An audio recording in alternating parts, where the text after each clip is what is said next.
अस्सलाम वालेकुम students. I hope अभी तक के जो लेक्चर्स है वो आप अच्छे से प्रैक्टिस कर रहे हो, कृति वगैरह प्रैक्टिस कर रहे हो आप लोग, है ना। और जो जो मैंने आप लोग को काम दिया हूँ वो आप पूरा कर रहे हो। तो मैंने आपको पहले भी बोला था कि टास्क हम लोग दे रहे हैं बट अभी चेक नहीं कर पा रहे हम लोग सामने। तो अभी मेरे ये पोएम और एक चैप्टर होने के बाद में आपका फर्स्ट सेमेस्टर का पोर्शन हो जाएगा।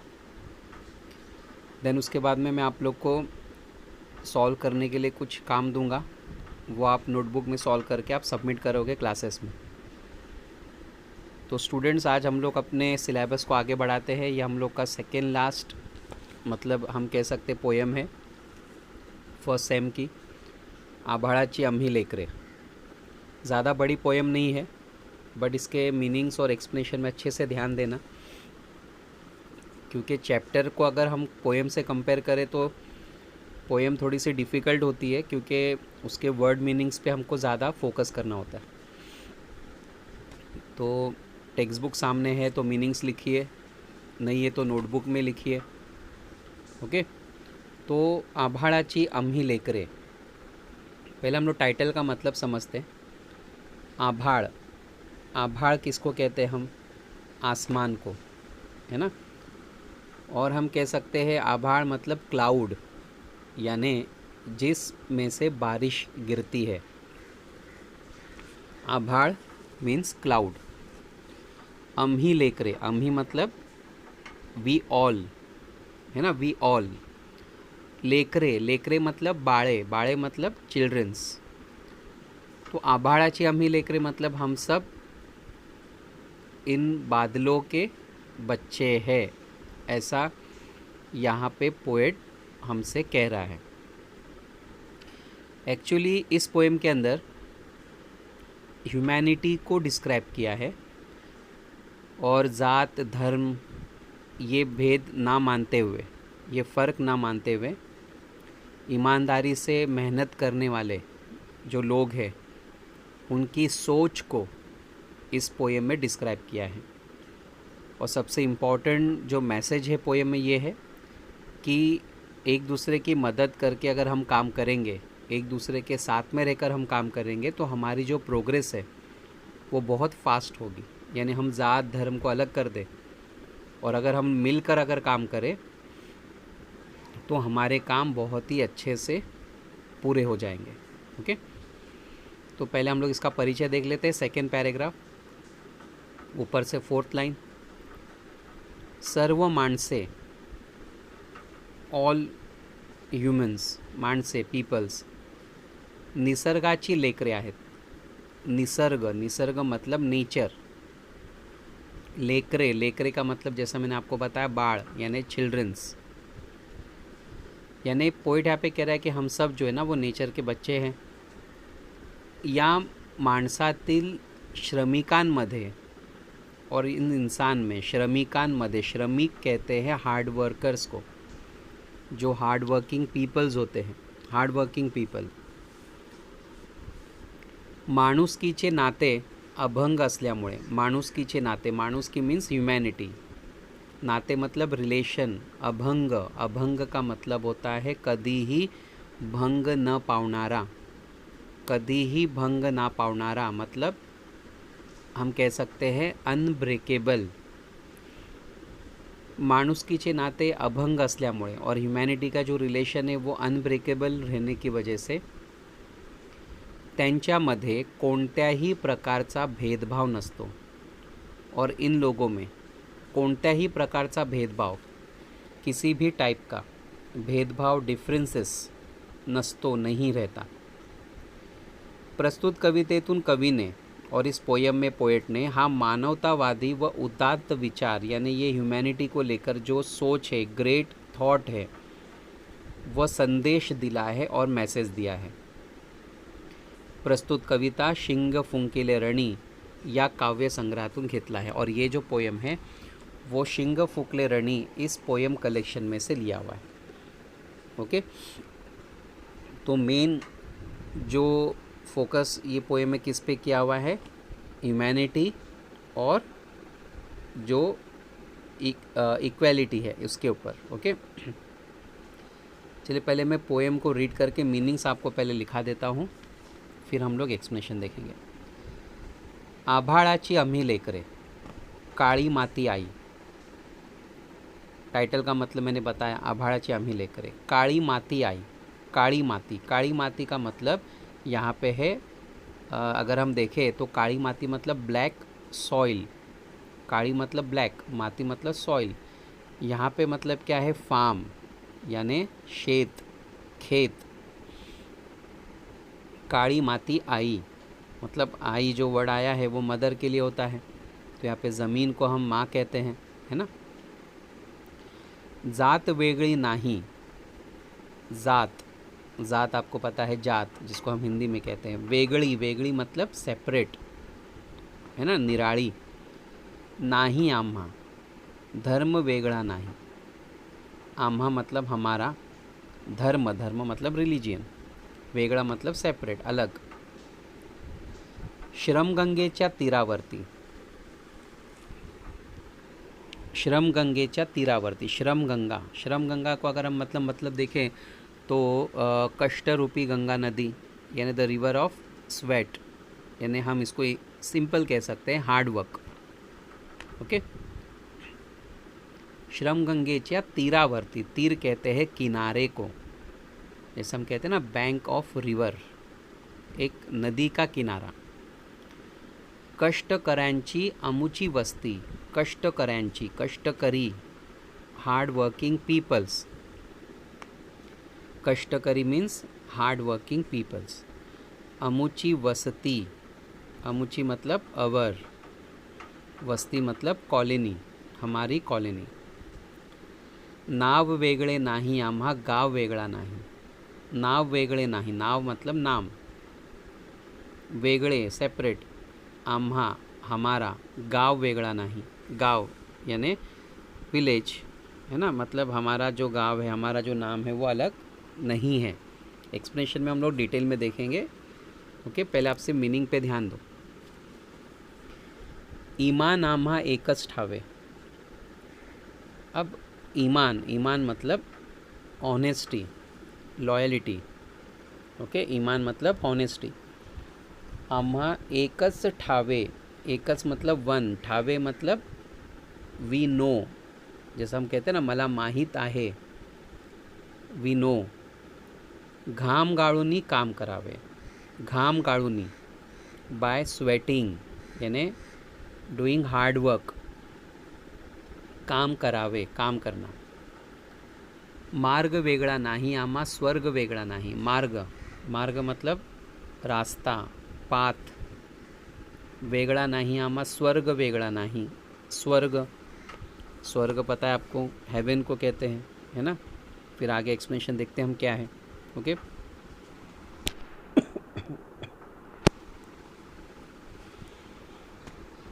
माणुसकीचे अभंग नाते, माणुसकी ह्यूमैनिटी, अभंग, अभंग मतलब बताया अनब्रेकेबल, जो कधीही भंग पावत नाही। नाते, नाते मतलब संबंध, रिलेशनशिप, है ना, रिलेशनशिप। अम्हीच अमुचे भाग्य विधाते, अम्हीच, अम्हीच मतलब वी, अमुचे ओन, भाग्य विधाते, भाग्य मीन्स डेस्टिनी, या हम कहते हैं लक।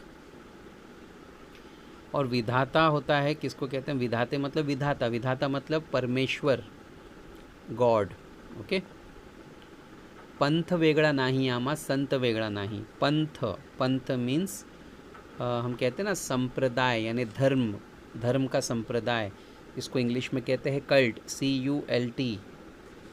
संत, संत मतलब सेंट, SAINT, सेंट यानी साधु पुरुष। कोटि कोटि है बड़कट बाहू, बड़कट मतलब स्ट्रॉन्ग, मजबूत। बाहू, बाहू मतलब हाथ, आर्म्स, ARMS। जगन्नाथ रथ ओढ़ून नेऊ, जगन्नाथ रथ, जगन्नाथ रथ मतलब एक्चुअली इट्स लॉर्ड जगन्नाथ, यानी जो गॉड है ना, उनके जो डिवोटीज़ है वो जैसे उनके रथ पता है ना, जो घोड़ा गाड़ी होती है, बहुत सारे घोड़े होते हैं, ओके, चैरियट। तो लॉर्ड जगन्नाथ का जो रथ है वो जैसे हम लोग खींच रहे हों, ओके। आस वेगळी नाही आमा, ध्यास वेगळा नहीं। आस मतलब डिज़ायर और ध्यास मतलब इंटेंस डिज़ायर। देखो, एक होता है आस, सिर्फ डिज़ायर, और एक होता है ध्यास, एम भी कह सकते हैं हम इसको। ध्यास मतलब एम, इंटेंस डिज़ायर, ओके। तो स्टूडेंट्स, अभी मैंने आपको सिर्फ मीनिंग बताया हूँ। चलिए अब इसका हम लोग आराम से एकदम एक्सप्लेनेशन देखते हैं, ओके। ध्यान देना मीनिंग्स के, अभी मीनिंग्स तो हम लोग लिख चुके हैं, तो अभी एक्सप्लेनेशन पे ध्यान दीजिए। देखो, आभाळाची आम्ही लेकरे काळी माती आई। तो यहाँ पे पोइट क्या कह रहा है कि जैसा मैंने आपको बताया, आभाळ होता है जो क्लाउड, जिससे बारिश होती है। तो पोइट कहता है कि हम सब जो है ना, इस क्लाउड के हम बच्चे हैं, और क्रॉप्स क्रिएट करने वाली जो ब्लैक सॉइल है, ये हमारी माँ है। यानी ये जो फार्म है, ये जो खेत है, ये जो ज़मीन है, ये हमारी माँ है, ओके। क्योंकि हम ज़मीन को माँ का दर्जा देते हैं, जैसा हम बहुत पहले से चीज़ों को समझते हैं, है ना। तो जो वर्कर्स हैं वो एक्सप्लेन कर रहे हैं, वो एक्सप्लेन ये कर रहे हैं कि बारिश के होने वाले जो क्लाउड्स हैं उसके हम बच्चे हैं, ये माँ हमारी ज़मीन है, ओके। जात वेगळी नाही आमा, धर्म वेगळा नहीं। और हम सब नेचर के मतलब बच्चे हैं, तो इसलिए हमारी कोई ज़ात अलग नहीं है और हमारा कोई धर्म भी अलग नहीं है। अभी नॉर्मली क्या होता है कि हम देखो, रिलीजियन हमारे अलग अलग है, हमारे धर्म अलग अलग है ना।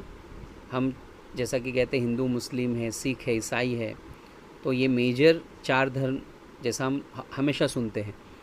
तो हम अलग अलग रिलीजियन में पैदा हुए, हम अलग अलग धर्म में पैदा हुए, लेकिन भले हम अलग अलग धर्म में हुए, लेकिन हाँ, हमारा जो हिंदुस्तान है वो रिप्रेजेंट करता है यूनिटी को। और हमारा हिंदुस्तान पूरी दुनिया के लिए एक बहुत बड़ा एग्जाम्पल है कि हम सब यूनिटी में रहते, भले हमारे धर्म अलग हैं। पूरे आप दुनिया में देखोगे तो सिर्फ हिंदुस्तान एक ऐसी जगह है जहाँ पे आपको अलग अलग कास्ट और रिलीजन के लोग मिलेंगे जो यूनिटी में रह रहे। तो हमारे हिंदुस्तान की यही बहुत बड़ी खूबसूरती है कि हम मिल के रहते हैं, भले हमारे धर्म अलग है ना। तो जो हार्ड वर्कर है ना, वो क्या कह रहे हैं कि जब ज़मीन हमारी माँ है, हम नेचर के बच्चे, तो हमारा ज़ात और धर्म हमारा अलग है ही नहीं, क्योंकि हम एक ही ज़ात और एक ही धर्म के बच्चे, क्योंकि हम सब नेचर की ही चिल्ड्रंस हैं, ओके। समझ में आई 2 लाइन स्टूडेंट्स? देखते आगे। श्रमगंगेच्या तीरावरती कष्टकऱ्यांची आमुची वस्ती।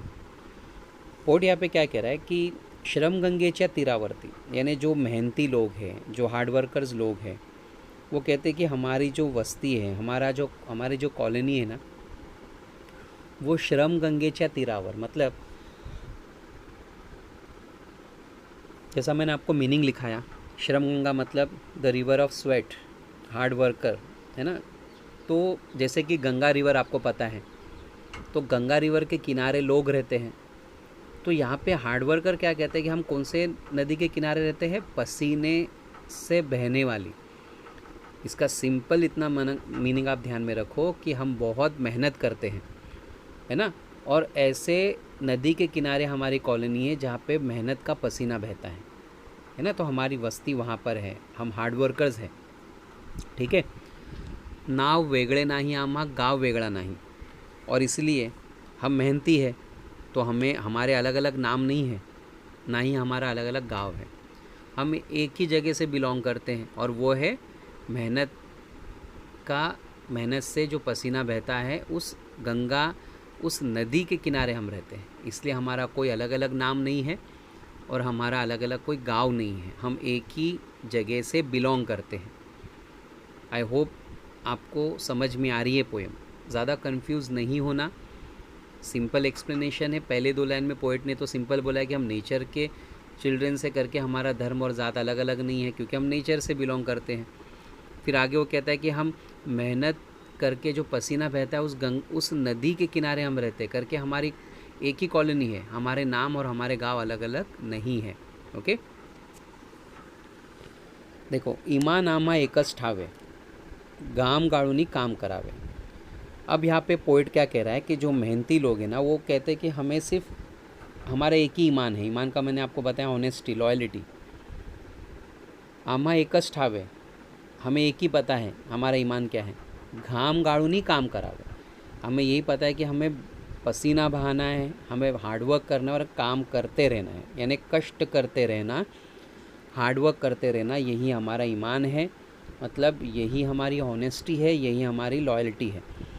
आप देखो हार्ड वर्किंग लोगों को, जैसे कि फॉर एग्ज़ाम्पल ऐसे तो बहुत हार्ड वर्कर्स हैं, जैसे हम देखते हैं कि बिल्डिंग का जो कंस्ट्रक्शन करते हैं, अब उनको कभी गौर से देखो, वो बहुत मेहनत करते हैं, बारिश हो, गर्मी हो, तूफ़ान हो, लेकिन वो काम करते रहते हैं। गर्मी में पसीना बहते रहता है, लेकिन वो काम से नहीं रुकते, है ना। तो उनका एक ही ईमान है, उनकी एक ही लॉयल्टी है कि मेहनत करते रहना, है ना। तो वो पसीना बहा के वो काम करते रहते हैं, है ना। मार्ग वेगड़ा नहीं आमा, स्वर्ग वेगड़ा नहीं। इसलिए वो कहते हैं कि हम ईमान से, ईमानदारी से मेहनत करते हैं और यही हमारा कर्म है, यही हमारा रास्ता है ना। और यही हमारा एक सिंपल स्वर्ग, एक ही हमारा कर्म है, एक ही हमारा स्वर्ग का मतलब हेवन होता है ना। लेकिन यहाँ पर आप उसको अगर एक्सप्लेनेशन में देखेंगे कि मेहनत करके काम करना ये हमारा कर्म है, यही हमारी ड्यूटी है और यही हमारा एक रास्ता है, जो सिमिलर पाथ है, जो सेम रास्ता है। तो सेम रास्ता क्या है कि मेहनत करते रहना, पसीना बहाते रहना। ओके। माणुसकीचे अभंग नाते। तो राइटर यहाँ, पोइट यहाँ पे क्या कह रहा है कि माणुसकीचे अभंग नाते, कि हमारा जो रिलेशन है वो ह्यूमैनिटी का है ना। तो हमारा ये जो रिलेशन है ह्यूमैनिटी का, ये अनब्रेकेबल है, यानी कोई भी इसे ब्रेक नहीं कर सकता, क्योंकि हम एक दूसरे से बहुत ही लॉयल हैं। आम्ही समूचे भाग्य बिताते, और हम अपना खुद का उद्धार करते हैं, हम अपने खुद की प्रोग्रेस करते हैं, हम अपने लक को हम खुद बनाते हैं, हम खुद हार्डवर्क करते हैं, यानी अपना नसीब हम खुद बनाते हैं। ऐसा यहाँ पे पोइट कह रहा है जो हार्ड वर्कर लोग हैं। ओके। पंथ वेगड़ा नहीं आमा, संत वेगड़ा नहीं। और दुनिया की तरह हमारा कोई अलग संप्रदाय नहीं है ना, हमारा कोई साधु पुरुष नहीं है, अगर है भी तो हम एक ही चीज़ को फॉलो करते हैं, हम अलग अलग चीज़ को फॉलो नहीं करते। तो जैसे कि हम दुनिया में अलग रिलीजियन को फॉलो करते हैं, हमारे संत अलग अलग है, हमारी सोच अलग है, हमारा रिलीजियन अलग है, लेकिन जो हार्डवर्किंग लोग हैं वो कहते हैं कि हमारी सब चीज़ों को मानना हमारा एक ही है, हमारा कोई गांव अलग नहीं है, कोई नाम अलग नहीं है ना। हमारे रिलेशन स्ट्रॉन्ग है। ओके। हम कोई संत हमारे अलग अलग नहीं है, हमारी सोच अलग अलग नहीं है, हम एक ही चीज़ को क्या करते हैं, फॉलो करते हैं, और वो है हार्डवर्क। ओके। कोटि कोटि है बड़कट बाहू, और हमारे जो कोटि मतलब करोड्स ऑफ, यानी करोड्स ऑफ हिंदुस्तानी जो है ना, हिंदुस्तानी लोगों को मिलकर जो हमारे हाथ है वो स्ट्रॉन्ग बने हैं। जगन्नाथ रट ओढ़ून घेऊं, और हम कोई भी काम इजीली पूरा कर लेंगे। जैसा मैंने आपको बताया था कि जगन्नाथ रथ, मैंने आपको बताया था कि एक गॉड है जगन्नाथ गॉड, उसके रथ को जो डिवोटीज़ खींचते हैं। तो यहाँ पर मतलब क्या हो गया कि किसी भी तरह का, है ना, किसी भी तरह का हार्डवर्क हम करोड़ों हिंदुस्तानी मिलकर खींच के ले लेंगे, यानी पूरा कर लेंगे, है ना। आस वेगड़ी नहीं आमा, ध्यास वेगड़ा नहीं, हमारी कोई इच्छा अलग नहीं है, हमारा जो एम है वो भी क्या है, एक है। और वो क्या है एम, कि समाज को एक रखना और मिल के काम करना, ये हमारा एम है। तो लास्ट की जो 3 लाइन, इसका मतलब क्या कि हमारे हिंदुस्तानी जो लोग हैं वो करोड्स में हैं, तो हमारे हिंदुस्तानी लोगों के हाथ सब मिलकर मजबूती से किसी भी डिफ़िकल्ट टास्क को हम आसानी से पूरा कर सकते हैं, इतनी हमारे में स्ट्रेंथ है अगर हम हिंदुस्तानी एक बने तो, है ना। और कोई भी काम होने दो हम कर लेंगे, और हमारा कोई होप, हमारी जो आस है, हमारी जो डिज़ायर है वो अलग अलग नहीं है, हमारा जो ध्यास है, हमारा जो एम है वो एक ही है, और वो क्या है, मिलकर समाज का काम करना, ये हमारा एम है। मिलकर, विदाउट एनी डिफरेंसेस। तो आई होप ये पोएम आपको समझ में आई स्टूडेंट्स। ईजी थी, छोटी सी पोएम है, इसमें सिर्फ यूनिटी को डिस्क्राइब किया है, ज़्यादा कुछ नहीं है ना। तो पोएम में अगर कुछ ऐसा डिफ़िकल्ट लग रहा है आपको तो 1 से 2 बार आप वीडियो रिकॉर्डिंग पीछे करके आप वापस सुन सकते हो, है ना। अब इसकी कृति अगर हम लोग देख ले, है ना, तो कृति में खालील अर्थांचे कवितेतील शब्द, मतलब कुछ वर्ड दिए हैं, उसका पोएम में क्या वर्ड आया। जैसा किनारा, किनारा का मैंने आपको बताया कि जो नदी का किनारा होता है, तो यहाँ पर वर्ड क्या है उसका, तीर, है ना, तीर। उसके बाद में इच्छा, इच्छा के लिए क्या आया है, आस।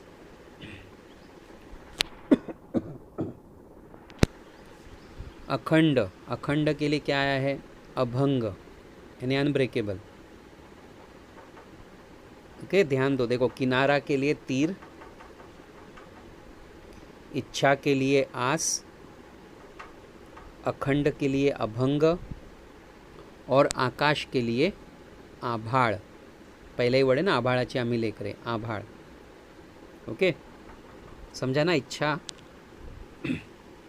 देखो किनारा, वापस समझा रहा हूँ, किनारा तीर, इच्छा आस, अखंड अभंग और आकाश का आभाळ। इसके बाद जो क्वेश्चन आया है, सेकेंड क्वेश्चन, कवितेतील, इस पोयम में आत्मविश्वास यानी सेल्फ कॉन्फिडेंस, आत्मविश्वास का मतलब सेल्फ कॉन्फिडेंस व्यक्त करणाऱ्या काव्य पंक्ति लिहा। यानी वो काव्य पंक्ति मतलब पोएम की लाइंस, यानी आपको वो पोएम की लाइन लिखनी है जिससे ये एक्सप्रेस हो रहा है किसके बारे में, सेल्फ कॉन्फिडेंस के बारे में। ठीक है, तो कुछ पोएम की लाइन है, जैसा हम आत्मविश्वास के लिए हम लोग देख सकते हैं। देखो मैं आपको पोएम में बताता हूँ। पोएम के कृति करके मैं सॉल्व करवा रहा स्टूडेंट। चैप्टर्स की कृति आप सॉल्व कर सकते हो, आसान होती है ना। पोएम में थोड़ा सा डिफ़िकल्ट लगता है ढूंढना। अब आत्मविश्वास का मतलब क्या होता है, सेल्फ कॉन्फिडेंस। तो सेल्फ कॉन्फिडेंस का मतलब जैसे कि अपन खुद काम करना। तो हम अगर देखें तो आभाळाची आम्ही लेकरे, काळी माती आई, जात वेगळी नाही आम्हा, धर्म वेगळा नाही, श्रमगंगेच्या तीरावरती कष्टकऱ्यांची आमुची वस्ती, नाव वेगळे नाही आम्हा, गाव वेगळा नाही, इमान आम्हा एकच ठावे, घाम गाळूनी काम करावे। तो पहली लाइन ये लिख सकते हैं आप, घाम गाळूनी काम करावे। तो ये दिखाता है सेल्फ कॉन्फिडेंस को डिस्क्राइब कर रहा है। घाम गाळूनी काम करावे यानी हम पसीना बहा के काम करते हैं, है ना। उसके बाद और सेल्फ कॉन्फिडेंस कहाँ मिल रहा है, एक ये लाइन लिख लेना। उसके बाद में सेकेंड लाइन, मार्ग वेगळा नाही, ये नहीं, माणुसकीचे अभंग नाते, ये भी नहीं। देखो, आम्हीच आमुचे भाग्य विधाते, ये आएगा सेकेंड लाइन। आम्हीच आमुचे भाग्य विधाते यानी हम खुद अपना लक बनाने वाले हैं। तो इससे पता चलता है ना कि हम सेल्फ कॉन्फिडेंट है ना। और तीसरी लाइन आप लिख सकते हो, जगन्नाथ रथ ओढून नेऊ, है ना। नीचे से देखो सेकेंड लास्ट लाइन, जगन्नाथ रथ ओढून घेऊ। जगन्नाथ रथ ओढून घेऊ बता ना मैंने, to work in harmony, to work together with unity, किसी भी तरह का हार्डवर्क का काम यूनिटी से पूरा करना। तो ये भी एक सेल्फ कॉन्फिडेंस हो गया। तो अंडरस्टैंड स्टूडेंट, 3 लाइन मिली आपको। पहला, ऊपर आप लिखने का ऐसा आत्मविश्वास, फिर नीचे लिखने का पहली लाइन, नंबर 1 घाम गाळूनी काम करावे, सेकेंड नंबर लिखने का आम्हीच आमुचे भाग्य विधाते, और थर्ड लिखने का जगन्नाथ रथ ओढून नेऊ। तो इस तरह से हमें इसके तीनों लाइन मिल रही है जो ये दर्शाती है कि हम सेल्फ कॉन्फिडेंट है। प्रश्न क्रमांक 3, कवितेतील एकाच्या संदेश देणाऱ्या काव्यपंक्ती। कवितेतील एकाच्या संदेश देणारी, एकाच्या संदेश यानी एकाच्या का मतलब लिखो यूनिटी, यानी वो आपको लाइन लिखनी है जो यूनिटी दर्शा रही है, जिससे पता चलता है कि हम यूनिटी के बारे में बात कर रहे हैं। वैसे जैसे अभी ये आत्मविश्वास की लाइन लिखे ना वैसा। तो ऊपर टाइटल देने का एकाचा संदेश। फिर अब देखते हैं हम लोग इसमें किस पे पता चलता है कि हमको एकता के बारे में डिस्क्राइब्ड है। देखो, अब देखोगे तो देखो, मैं वो लाइन को सामने रख रहा हूँ। ये पहली लाइन देखो, मानुस कीचे अभंग नाते, ये यूनिटी के बारे में बता रहा है। मानुस कीचे अभंग नाते मतलब हमारी जो अनब्रेकेबल रिलेशन वो किसका है, ह्यूमैनिटी का, तो ये आएगा। फिर एक एकता किसको बता रहा है, कोटि कोटि है बड़कट बाहूँ, यानी करोड़ों हिंदुस्तानी है लेकिन हमारे सबके जो हैंड से वो क्या है, अगर मिल जाए तो स्ट्रांग हो जाएंगे। तो ये भी यूनिटी के बारे में डिस्क्राइब कर रहा है ना। तो पहला मानुस कीचे अभंग नाते, और दूसरा कोटि कोटि है बड़कट बाहूँ। मिली ना आपको लाइन, है ना, कोटि कोटि है बड़कट बाहूँ, तो ये आएगा। ठीक है, नेक्स्ट क्वेश्चन देखते क्या है। क्वेश्चन नंबर 4, मानुस कीचे अभंग नाते, यानी इंसान का जो रिलेशन है वो अनब्रेकेबल है, आम्ही चामूचे भाग्य विधाते, या काव्य पंक्तीतून, यानी इस पोएम की लाइन से कवि ने सूचित केलेला विचार तुमच्या शब्दात लिया। मतलब यहाँ पे पोएट को अपने क्या थॉट को अपने सामने रखना है, यानी पोएट यहाँ पे क्या कहना चाह रहा है। तो स्टूडेंट ये थोड़ा ब्रीफ टाइप आएगा, है ना, तो ब्रीफ टाइप आंसर रहेगा। तो उसमें आपको ये बताना है कि ह्यूमैनिटी हमारा धर्म है ना, किसी भी संप्रदाय के हम हो तो भी हम एक रह सकते हैं। तो ये ब्रीफ टाइप का आंसर है। आप अगर डाइजेस्ट अगर अवेलेबल होगी तो उसमें से आप ये लिख लेना, ठीक है। तो उसमें आपको ये बताना है कि मानुस की का जो अभंग रिलेशन है और हम हमारे भाग्य विधाते हैं, इसमें पोएट को क्या कहना है। ओके, 5th क्वेश्चन है, कवितेतील यमक जुळणाऱ्या शब्दांच्या जोड्या। यमक यानी राइमिंग वर्ड्स, है ना, राइमिंग वर्ड्स। यमक का मतलब होता है राइम्स, जैसा इंग्लिश में होता है ना आपको राइम्स, वैसा हम लोग देखते हैं इसमें राइम्स। देखो, पहला है आई, फिर डैश करके लिखने का नाही, फिर दूसरा तीरावर्ती, उसके बाद में वस्ती, फिर इसके बाद में ठावे, करावे, नाते, विधाते, है ना, नाते, भाग्य विधाते। ठीक है, तो ये राइम्स है। बाहु नेऊ ये भी लिख सकते हैं, बट वो थोड़ा राइम्स नहीं बन पाएगा, तो हम नाते और विधाते, मतलब हमको 4 जोड़ी मिली है। पहली आई नाही, दूसरी तीरावर्ती वस्ती, फिर उसके बाद में तीसरा ठावे करावे, और फिर चौथा नाते भाग्य विधाते, है ना। तो ये 4 जोड़ी लिखो आप। उसके बाद में अभी कवितेतील भाव, ये भी ब्रीफ टाइप है। ये पोएम को आपको 2 लाइन को, ये 2 और ये 2 का आपको एक्सप्लेन करना होगा। ब्रीफ टाइप आंसर्स है ये, जो मैंने पोएम का एक्सप्लेनेशन अगर आपने ध्यान दिया है तो आप ये लिख सकते हो, अपने ओन वर्ड में ट्राई कर सकते हो, है ना। तो ये पोएम यहीं तक है। ओके, आई होप ये पोएम आपको समझ में आई है और इसकी कृति भी। तो स्टूडेंट्स, इतना पोर्शन हो गया हमारा, है ना। मैं आपको पहले भी बोल चुका हूँ फर्स्ट डे से कि एक नोटबुक बनाओ मराठी की, और उसके अंदर जो टेक्सचुअल जो कृति है ना वो आप सॉल्व करो। इसके बाद में हमारा सिर्फ एक चैप्टर बचेगा, नातवंडास पत्र, वो इंशाल्लाह मैं नेक्स्ट लेक्चर में ख़त्म कर दूँगा। एंड उसके बाद आपको फिर देखो पूरा भाग 1 आपका ख़त्म हो गया, मतलब आपका फर्स्ट सेमेस्टर का पोर्शन ख़त्म हो गया। अब आपको इसकी प्रैक्टिस करना है। जैसे आप मैथ्स की बुक सबमिट करते हो वैसे मैं मराठी की बुक मंगवाऊंगा चेक करने। फिर आपके पास फर्स्ट से लेकर 7 तक, है ना, पूरा आपको सॉल्व चाहिए स्टूडेंट्स। फर्स्ट तो समझो गीत है, उसकी तो कृति नहीं आती। सेकेंड से, जैसा कि सेकेंड है मी चित्रकार कसा झालो, उसके बाद में तीसरी पोएम थी प्रभात, फिर चौथा चैप्टर जो था ना वो आपण सारे एक, ये ओमिट हो गया है अभी, वो मैंने पढ़ा दिया हूँ बट अभी आपके सिलेबस से वो कट हो गया। तो आपण सारे एक ये चैप्टर वो ओमिट है, लेकिन फिर भी मैंने पढ़ा दिया हूँ, तो आपण सारे एक की कृति नहीं सॉल्व करेंगे आप। फिर उसके बाद में 5th की सॉल्व करेंगे, घाटात घाट वरंदा घाट, फिर अभी 6 मैंने कराया आभाळाचे आम्ही लेकरे, फिर एक लास्ट बचेगा नाथवंडास पत्र, वो मैं करा दूँगा। और जो ओमिट है वो सेकेंड भाग में जो 8 चैप्टर है गिर्यारोहणाचा अनुभव, ये ओमिट है। और उसके बाद की 9वीं जो पोएम है झुळूक, ये भी ओमिट है सेकेंड पार्ट की।